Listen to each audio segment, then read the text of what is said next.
Hello and welcome to Brainy Gardener. Today it is all about how to grow and care for the ghost plant. The ghost plant is a succulent perennial native to central and eastern Mexico.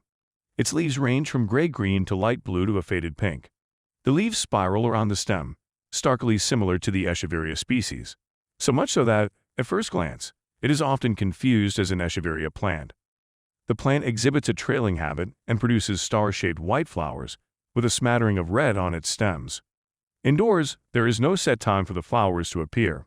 So if you ever wanted spontaneity from your plants, this is it.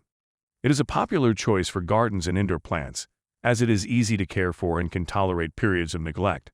It tends to grow in spring and autumn, and that's when it wants the most attention. Treat it as you would any other succulent. The ghost plant can tolerate a wide range of conditions. They thrive in full sun with lots of direct sunlight. They can also grow in light shade with a few hours of sun every morning.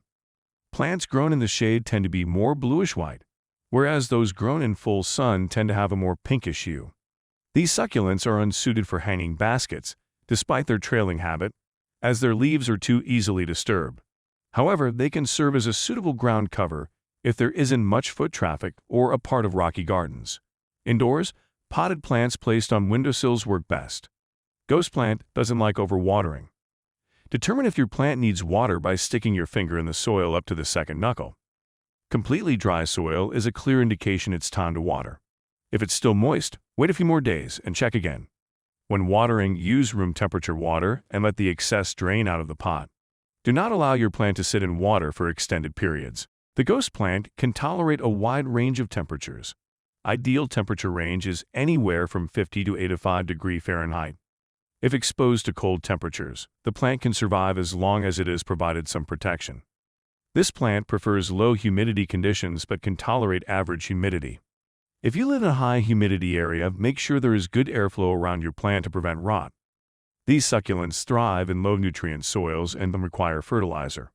But if you want, you can fertilize your plant once a month in the spring and summer with a succulent fertilizer diluted by half.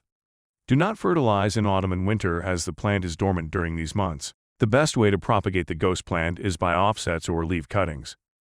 To propagate by offsets, wait until the plant has produced offsets. Pick an offset that is at least a fourth of the size of the parent plant. Offsets that are too small have little chance to root. Separate the offset from the parent plant.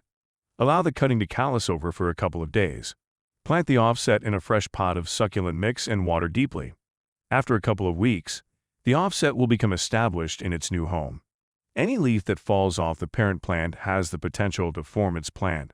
So even if you do nothing and leave the succulent to its own devices, chances are a new plant will form eventually from a fallen-off leaf. The only difference between propagating by leaf division and offsets is that offsets mature quicker. The ghost plant is a relatively slow grower and can stay in the same pot for years. It's only when the plant has outgrown its container that it needs to be repotted. When repotting, make sure to use a pot that is only one size larger than the previous one. If you go up too many sizes, the plant will have too much space and won't do well. Clay pots work best as they help promote airflow, which is important for succulents. It's best to repot in the spring or summer when the plant is actively growing. The ghost plant is non-toxic to animals and humans.